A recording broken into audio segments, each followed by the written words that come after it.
இயேசுவின் ரத்தம் ஜெயம். Praise the Lord my dear brothers and sisters.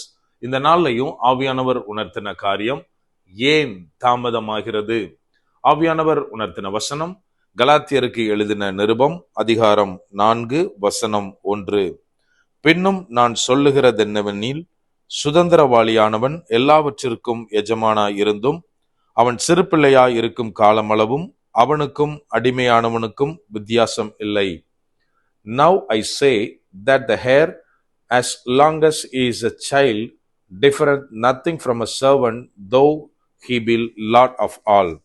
Galatians chapter 4 verse 1.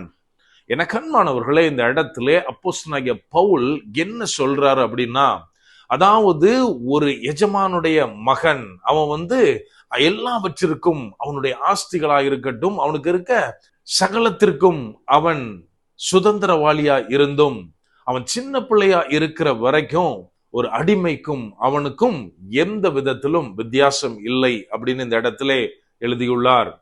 நாம் இன்றைக்கு தேவனுடைய சொந்த பிள்ளைகளா இருக்கிறோம். ஆனாலும் சில காரியங்கள், சில ஆசீர்வாதங்கள் ஏன் தாமதமாகிறது அப்படின்னு நினைக்கிறோம். கொஞ்சம் யோசிக்கணும். அதாவது இன்னைக்கு நம்ம தேசத்துல ஒரு 18 இயர்ஸ் ஃபிக்ஸ் பண்ணிருக்காங்க. எதுக்கு அப்படின்னா, தானாக செயல்பட முடியும் இதுக்கு அப்புறம் தான் அப்படின்றதுக்காக இந்த ஸ்டேஜ் வரைக்கும் அவங்க குழந்தைகளாக இருப்பாங்க, அதாவது மைனரா இருப்பாங்க. மற்றவர்கள், அதாவது கேர்டேக்கரா இருக்கலாம், இல்லைன்னா பெற்றோர்கள் யாராவது ஒருத்தர் துணையோட தான் எல்லா காரியமும் செய்ய முடியும் அப்படின்னு 18 இயர்ஸ் நம்ம கவர்மெண்ட் ஃபிக்ஸ் பண்ணிருக்கு. உதாரணமா இந்த ஓட்டிங்கை எடுத்துக்கிட்டோம் அப்படின்னா 18 இயர்ஸ் ஆனதுக்கு அப்புறம் தான் ஓட்டு போட முடியும். ஒருவேளை அதுக்கு முன்னாடியே ஓட்டு போடுற உரிமை கொடுத்தா என்ன ஆகும் அப்படின்னா, யாராவது ஒருத்தர் நான் சாக்லேட் தரேன், நான் இது வாங்கி தரேன், உனக்கு இந்த கிஃப்ட் தரேன் அப்படின்னு சொன்னா சொல்றவங்களுக்கு ஓட்டு போட்டுருவாங்க. அவங்களால சொந்தமா சிந்திக்க தெரியாது, முடிவெடுக்க தெரியாது. இதனால 18 இயர்ஸ்க்கு அப்புறம் தான் தானா சிந்திக்க முடியும் அப்படின்னு கவர்மெண்ட் ஃபிக்ஸ் பண்ணிருக்கு. ஆனா என்ன பரிதாபம் அப்படின்னா, சாகிற வரைக்கும் கூட நம்ம இந்தியன்ஸால கரெக்டா டெசிஷன் எடுக்க தெரியல. ஏதோ ஒரு மாய்மலத்துல தான் மாட்டிட்டு இருக்கோம். இது ஒரு பக்கம், இதை விட்டுறலாம். இங்க அப்போஸ்தலனாகிய பவுல் சொல்லுகிறார், ஒரு மனிதனை எடுத்துக்கொண்டால் அவன் தன்னுடைய தகப்பனுடைய எல்லாவற்றிற்கும் அவன் சுதந்திரவாளி தான். ஆனால் அது எப்போ செல்லுபடி ஆகும் அப்படின்னா, அவன் சிறு பிள்ளையா இருக்கும் போது செல்லுபடி ஆகாது. அவன் எதை போல இருப்பானா, ஒரு அடிமையை போல இருப்பான் அப்படின்னு இந்த இடத்துல குறிப்பிடுகிறார். இன்னைக்கு அடிமைகளை குறித்து நமக்கு தெரியாது. ஆனால் அந்த அடிமையுடைய நிலை என்ன அப்படின்னா, அவன் சுயமாய் தானா எதுவும் செய்ய முடியாது.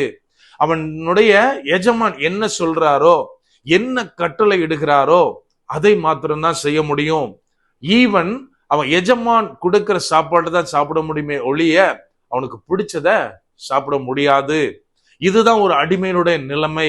இந்த அடிமையின் நிலையை போலத்தான் சிறு பிள்ளையாய் இருக்கிற எஜமானுடைய பையன், அவன் எவ்வளவுதான் அந்த காரியத்திற்கு, ஆஸ்திக்கு, அந்த எல்லாவற்றிற்கும் சுதந்திரவாளியா இருந்தாலும் அவனுக்கு தான் அப்படின்னாலும் அவன் சிறு பிள்ளையா இருக்கும் போது அதை உரிமை கொண்டாட முடியாது. இன்னைக்கு நம்ம நினைக்கிறோம் அநேக நேரத்துல, ஆண்டவரே நான் உங்களுடைய பிள்ளை, என்ன உங்ககிட்ட ஒப்பு கொடுத்திருக்கேன், எல்லாவற்றிலும் நீங்க சொல்ற காரியத்தை நான் செய்கிறேன், ஆனாலும் எனக்கு சில காரியங்கள் தடைபடுற மாதிரி தெரியுது. அது என்னுடைய ஊழியத்துல இருக்கலாம், என்னுடைய பிசினஸ்ல இருக்கலாம், என்னுடைய வாழ்க்கையில இருக்கலாம், இன்னும் எங்க வேணா இருக்கலாம். சில ஆசீர்வாதங்கள் எனக்கு என்ன காரணம் தெரியாம தடைபடுது, தாமதமாகுது அப்படின்னு நினைச்சிட்டு இருக்கோமா? என கண்மானவர்களே, நம்ம ஒண்ணு புரிஞ்சுக்கணும். நம்ம வீட்டுல நம்ம பிள்ளைங்க இருப்பாங்க. ஒரு சர்டன் ஸ்டேஜ் வரைக்கும் நிறைய காரியத்தை அவங்கள தொடக்கூட நம்ம அனுமதிக்க மாட்டோம். எதுக்கு அப்படின்னா, அவங்க அதை மிஸ்யூஸ் பண்ணிருவாங்க. உதாரணமா, நம்ம வீட்டுல ஒரு நைஃப், ஒரு கத்தி இருக்கு. நம்ம குழந்தை சின்ன குழந்தையா இருக்கிறப்போ அந்த கத்திய தொடவே விட மாட்டோம். ஏன் அப்படின்னா, கண்டிப்பா அது பிரச்சனையில தான் முடியும். நம்ம இதை எங்க பார்க்கலாம் அப்படின்னா, இளைய குமாரனுடைய அந்த ஓமையில பார்க்கலாம். தன் தகப்பனிடத்திலிருந்து அவன் சுதந்திரவாளி தான். தன் தகப்பனிடத்தில் எல்லாவற்றையும் கேட்பதற்கு அவனுக்கு உரிமை இருந்தது. ஆனால் அவனுக்குரிய காலம் வருவதற்கு முன்னே, அவன் அந்த காலம் வந்திருந்ததுன்னா தகப்பனே பிரிச்சு கொடுத்திருப்பாரு. அதற்கு முன்பதாக தந்தையிடத்திலிருந்து பிரிச்சுட்டு போறான். அவ்வளவு ஆஸ்தில ஒரு கொஞ்ச காரியம் கூட அவன் கையில மீதியா இருக்கல. எல்லாவற்றையும் இழந்து போனான்.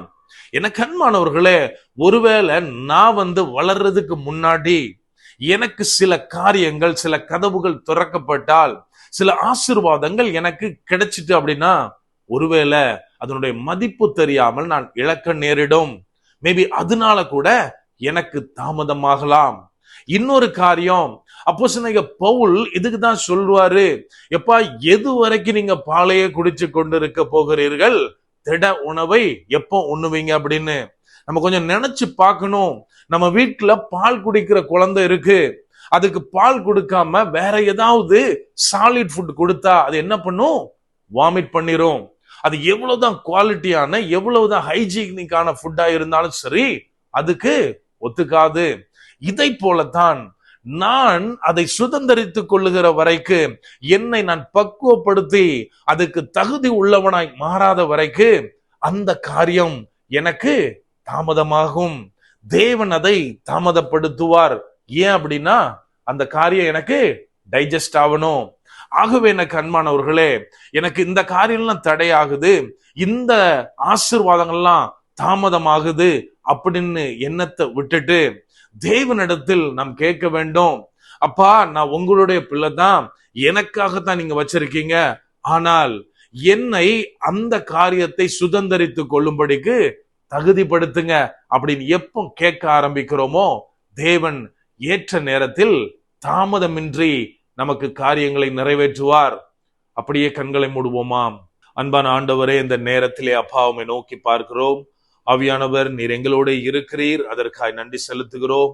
அப்பா, நீர் எங்களை உமது பிள்ளைகளாக தேர்ந்தெடுத்திருக்கிறீர் தகப்பனே.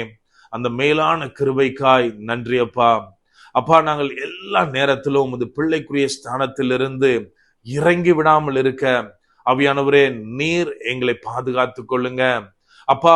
ஒவ்வொரு காரியத்தையும் உமது கரத்திலிருந்து நாங்கள் பெற்றுக்கொள்ள, அதை முழுமையாய் சுதந்திரிக்க ஆவியானவரே, நீர் எங்களுக்கு உதவி செய்யுங்க.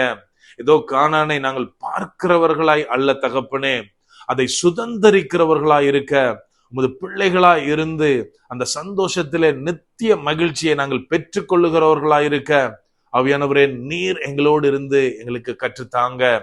முற்றிலுமா எங்களை தாழ்த்தி ஒப்பு கொடுக்கிறோம். பலப்படுத்தி ஆசீர்வதிங்க. மீட்பர் இயேசுவின் மூலம் ஜெபிக்கிறோம். ஜெபம் கேளும் எங்கள் நல்ல பிதாவே. ஆமென். God bless.